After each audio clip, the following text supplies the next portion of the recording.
what time it is. My 39 cents. First and foremost, rest in peace to the dog, DMX. I just finished listening last night, actually, to his new album, Exodus. And I wanted to kind of like get my review on it. I can't necessarily go song for song because, like I said, I listened to it one time all the way through. So I can't remember all the songs. And if you're watching this and you've seen previous episodes, you know by now that I do these off the cuff, no memory, no notes, no homework per se. I mean, yeah, I do homework, but like not in the sense that, you know, your average podcaster will have like a stack of notes and a whole game plan, syllabus written out before they do their podcast, right? Anyway, Exodus, yeah, DMX's last album, first posthumous album. I don't know if they're gonna put out more work from him. I don't know if he even had any more left in the vault, so to speak. So let's just get into it. It's only 13 tracks long. In true classic DMX fashion, it ends with a prayer. Got a little bit of everything as far as different aspects of his life. But some of the features surprised me. Like, for one, Jay-Z is a feature on there. Nas, a couple other people. Like, it feels like DMX was in the process of making amends with people, whether he was right or wrong in the disagreement, because I feel like, based on the vibe and the feeling I got from the project as a whole, I feel like he knew death was coming. Like, he knew. Like, he was ready for death, but at the same time, he still had a lot of fight in him. He still had a lot more to say. He had a lot more to do, but God was like, I need you to come home. And, I will say the song. I won't say it's my favorite song on the album, on the project, but like the song that hit me the deepest was the one he did called "Letter to My Son," and he was talking to his oldest son, because I relate to that so hard. Because if you know anything about me personally, my son hasn't talked to me in probably 3 years now, almost 3 years, going on 3 years, maybe a little longer. When I first got back to the East Coast, I made it a point to link up with him, try to spend time with him, try to rebuild that father-son bond. But because of other family members on the other side of the family and family members that I'm not connected to anymore, feeding them lies, feeding them that white devil rhetoric, I'm not going to say he became racist against white people, because he's not, but I feel like it has something to do with why he doesn't talk to me, anymore. Why he refuses to return my calls or return my messages on different social media platforms that I've located him on. Why he won't write me back when I do send him letters, if he even gets them, I don't know. Stuff like that.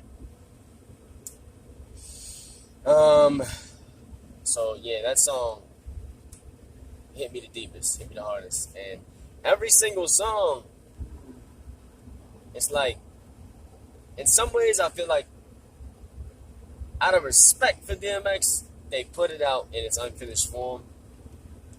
Because as a true fan of X, I've been rocking with DMX as far as his music since before he was on. You know what I mean? Like, I have this thing about me. I'll find an artist that I like while they're underground, quote unquote, or nobody, and I'll follow their career and watch them thrive, watch them flourish, and see if they change, and see if they stay the same. DMX stayed the same. That man, like, oh man, like he was the streets. He lived everything that he would speak, whether it was good, bad, or other, godly, devilish. It didn't matter. Like, he was all-encompassing. Not saying he wrote defense or anything like that. I mean, there was a period in his time, just outwardly looking in as a believer myself, that I could say, yeah, he wrote defense. But I believe that he got it right with God before he died, and I feel like, as a believer, that's why God took him. God allowed circumstances that were going on with the COVID, with him getting out of prison, with him getting sick, and getting finally clean, completely off the drugs, and all that. God just used all those things and was like, you know what? It's time to come home. It's time to come home. And there we go. He went home. So, yeah. But yeah, like, really listening to the album, and I strongly suggest anyone who's been a fan of X from day one especially, go and listen.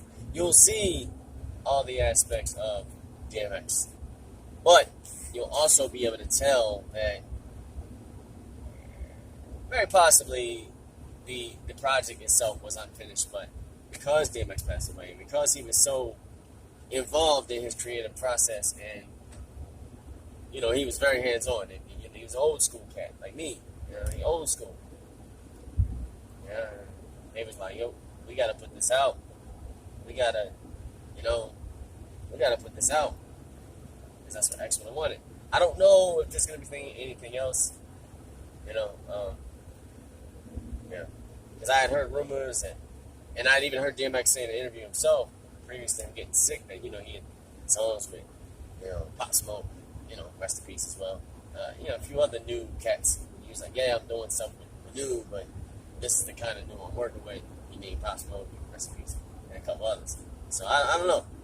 There's a track with him and Lil Wayne. It's crazy. It's actually pretty good, actually. It's like he had so much energy, like, emanating through every song, even though he was trying to be laid back, trying to be like, I'm older now, this is me, take it or leave it, like he always does, you know what I mean? But, I don't know, man. 13 tracks, one of which was a skit, but the skit felt like it was part of a storyline that was supposed to be integrated into the album that didn't get finished because, obviously the man passed away. And the prayer at the end sounded like it was pulled from one of his sermons, because if you didn't know, X had actually started walking in his calling as a pastor. Not saying he was a traditional pastor who had a church and all that, because even in the past, like, he's even said, he knew he had a calling on his life to bring people to God, but not in a traditional sense, like having a church and being a pastor, all that good jazz. But it sounded like they pulled it from an actual prayer. He was behind the pulpit at the beginning or the end of a sermon, to keep that tradition of DMX always having a prayer at the end of his album, which I've always respected. Because being an artist myself, no matter what kind of music you do, you gotta pay your tithes to the man who gave you the gift. And that is God. Yeshua HaMashiach, Yahweh Adonai, etc. Whatever you know him as. The God of all gods, the King of all kings, the God above all gods, I feel like, they did that because they wanted to respect the man, even posthumously, in a tradition that he's kept up. One of the reasons why the Illuminati, the secret societies, the NWO, all that stuff, that's why they hated him. They tried so long and so hard to get that man to turn, on himself, so to speak, and become what they wanted him to be. He wasn't having it. And that's why there's so many rumors and defamations of character out there about DMX. Why there's so many charges against him, and why he always wound up in prison, and why he always had different things coming against him. And he even spoke about it. He said, the closer you get God, the harder the devil's going to fight.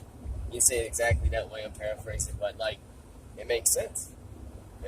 If you're really seeking God, the devil's going to run away from you, but he's going to keep sending his minions and, ammunition and just whatever he can.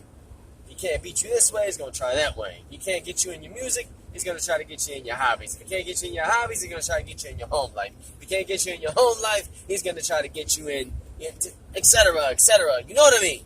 All right? Let me not get off on a tangent and start preaching. I'm trying not to. I'm really trying to just review the album. but this is all relevant to this project. I really think he wanted this to be more leaning towards the gospel side of things he did, but at the same time, still raw, still unapologetically him. Like people be like, oh, and he's supposed to be doing being a Christian, he shouldn't be cussing.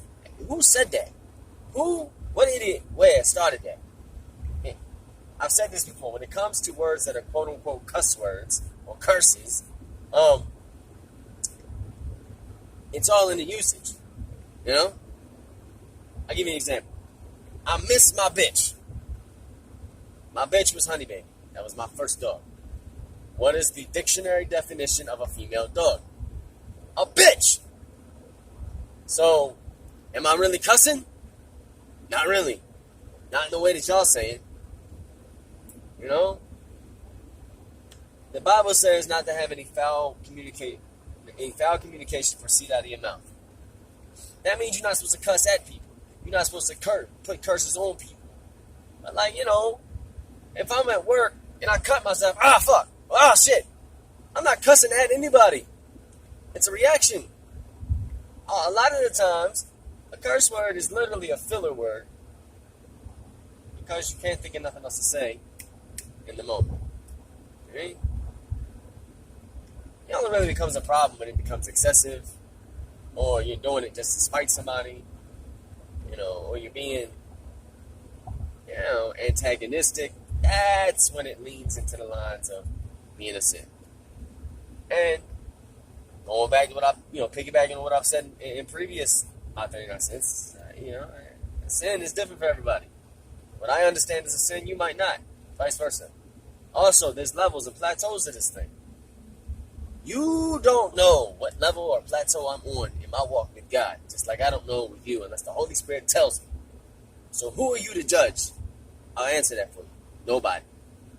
If your name is not God, Yahweh, Adonai, Jesus, Yeshua, or anything like that, keep it to yourself unless I ask you. Yeah. I will say some of the songs on Exodus, we're kind of tear-jerking a little bit. It brought some tears in my eyes, It's, wow. And it hits different because, like I said, the man is no longer here with us. He's no longer on this earth, So, we're at the 12-minute mark. Wow. I might do a follow-up video to this. I might not. I say it a lot. And sometimes I do, sometimes I don't. But, excuse me. I never understood. I said this before when I spoke about it. I never understood when a person will be upset or feel emotions of sadness when an artist passed. But, that was still alive. And the fact of the matter is, a couple months prior, right before my Instagram got shut down, I had a conversation with DMX, and it was really him. Blue check the whole nine, He was offering me a slot on one of his projects, or a collaboration. I got the screenshots. It may or may not be in this video. I don't feel the need to prove this to anybody, but I got the live for it. And that was my dream. One of my dreams was to collaborate, or at least be on the same project with DMX, because he's one of my favorite artists.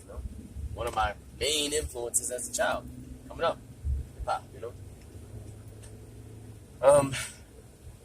that'll never happen unless there's some unfinished collabos that somebody somehow gets a hold of and sends my way for me to do a posthumous collaboration with Doug.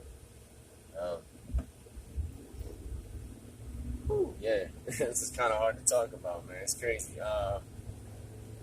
But I'm sure people who are older than me who felt a deeper connection to certain artists who have passed away can understand.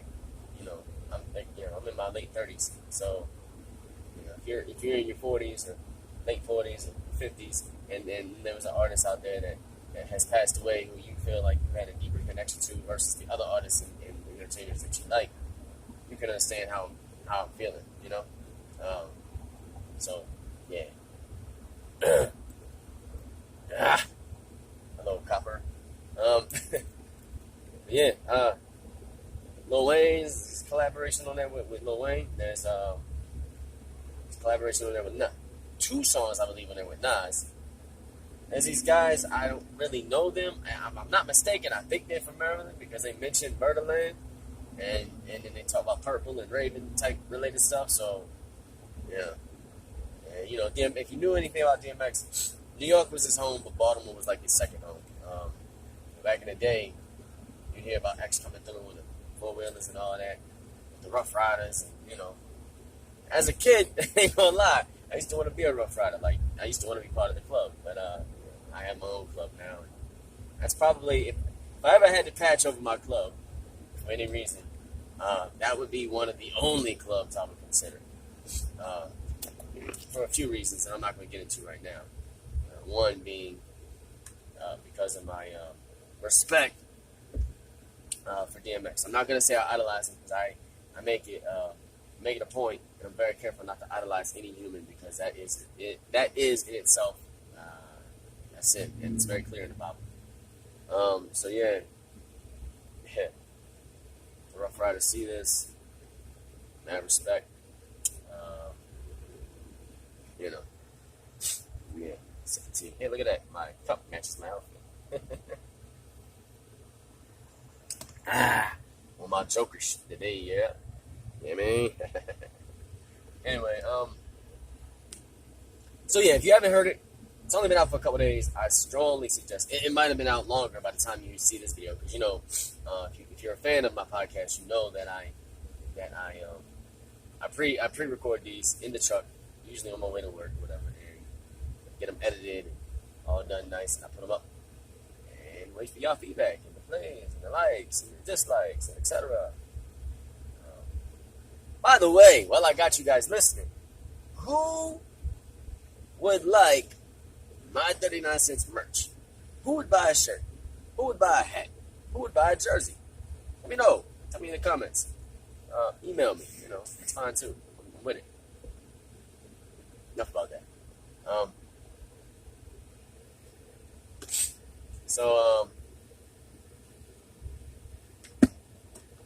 But yeah, that was the overall vibe I got from it.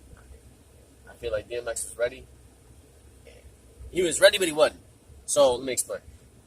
He was ready in the sense that he knew it was coming. He was like, you know, but he had a lot of fight left in him, and so he wasn't ready to go. And if God was going to allow him to live longer, he was all about it. He even says in one of the songs, I ain't 50 years old for nothing. I ain't making it 50 years old for nothing. He says just like that. Like, he's like, I mean, the energy was just in true DMX form, just, you know? But being an artist myself, like, I'm going to go back to what I said earlier. There's some songs that I could definitely feel like maybe that track wasn't finished, you know? Because I don't know what his recording process and creative process was like. But me personally, like, I'm just going to put this out there because I don't know if anybody else does this. I could have a dope verse for a track. Be like, yo, this song's going to be hard. And I'll go 6 months to a year before I finish the song, but I'll go in the studio and I'll put that verse there. And I'll have what's called a partial, and I'll keep it in my files. You know? There's a song I'm working on right now. I'm not going to name it, but I'm working on it with my wife, Serena Gemini, Mommy Camo, and his dad, Psychic, that has been in the files for literally like over 3 years. Probably like 5 years by now. You know? It's been sitting in my files, unfinished, and when I linked up with everybody together, it hit me. I was like, yo, this needs to happen with these people. It'll make it perfect. Because one of them songs was like, I can't finish this by myself. It's not going to come off as hard as I want it to. You know, and that could have very well been the situation or scenario with some of the songs on DMX's new album. You don't know. You can only speculate. You can only give your opinion. I can only give my 39 cents. But yeah, man, Letter to My Son is the song that sticks out the most and hits me the hardest, hits me the deepest. And if my son is seeing this, call your father, man. Call me. Reach out. Something. Text me. Your nana has my number. You know, you don't have it. There's other ways to reach me. You know how to find me. I've always made sure that you can find me if you need me. I'm not saying you need me, but, you know, sometimes it ain't all about you. Sometimes your parents need the kids.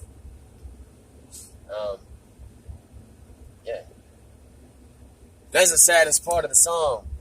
I think I don't know if DMX and his oldest son ever made amends before he passed away, but he was trying, and he did it with a song. You know, if you know anything about artists will be the most transparent with you by using their talents. You know, and I really hope that that DMX's son, I don't know his name, I guess Earl Jr.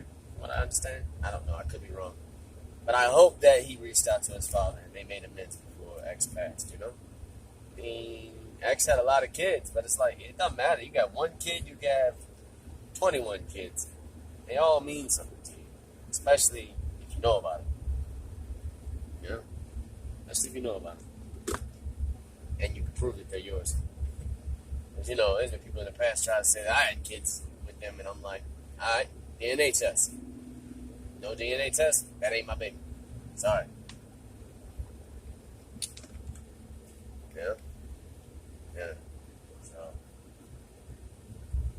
no DNA test, that ain't my baby. Go deal with some other schmuck.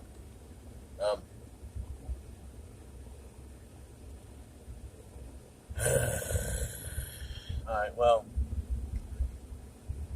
that's all I got to really say about this. I'm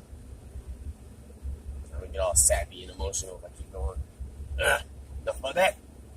Good talk. Yeah, I strongly suggest any true DMX fan listening to it, you know, get it out there. You know, that's what he would have wanted. And you know, if anyone in his family comes across this, happens to see this video, you know, I don't know you, but my condolences still for your loss. You know. Hopefully everything was set up properly so that his family is taken care of. And I'm pretty sure it was. Based on his funeral service, man, it was intense. I watched it. It was good. It was good. It was hard to watch at some points, but you know, not in a bad sense, but like here, you know, here. I'm the type. If I feel about something, I feel deeply. You know, if I care about something, I care deeply. You know, I'm aggressive, and I'm unapologetic. If I like something, I like it. If I don't like something, I don't like it. If I want to do something, I do it. If I, you know, I don't know how else to put it. It just is what it is.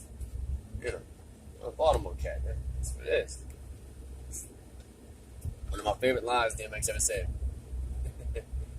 I'd rather be eating off the plate with all my Baltimore and Philly niggas. I was like, yeah. When he said that, when he quoted my city, I was like, yeah, boy. Yeah, I'm a proud Baltimore homie. I love my city. I won't ever live there again, God, but I still 410 till I go. You know. Yeah, it's a long one. I didn't expect for this to go this long. Anyway, listen. I can't close my eyes and pray right now. I'm driving, obviously, but my prayer is that, Lord, anyone listening to this, you know, who may or may not have issues in relation to what I'm talking about.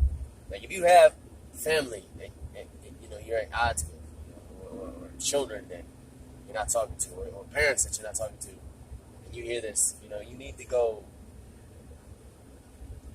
humble yourself and make amends, because you don't know when your last breath is. You don't know when their last breath is. And the worst thing to live with is regret.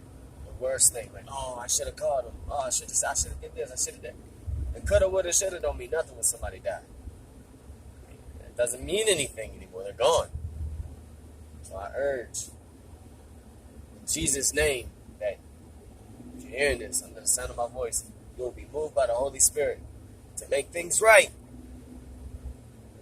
with that family member, that friend, that person, that loved one that you act like you don't love anymore. Make amends, make it right.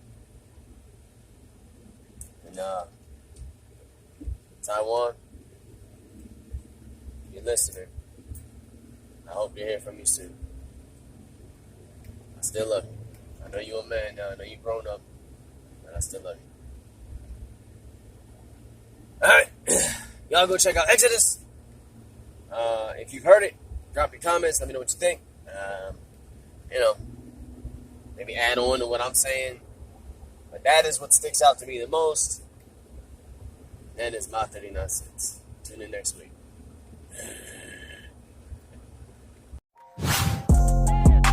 When shit got harder, the circle got smaller, but the fam got bigger.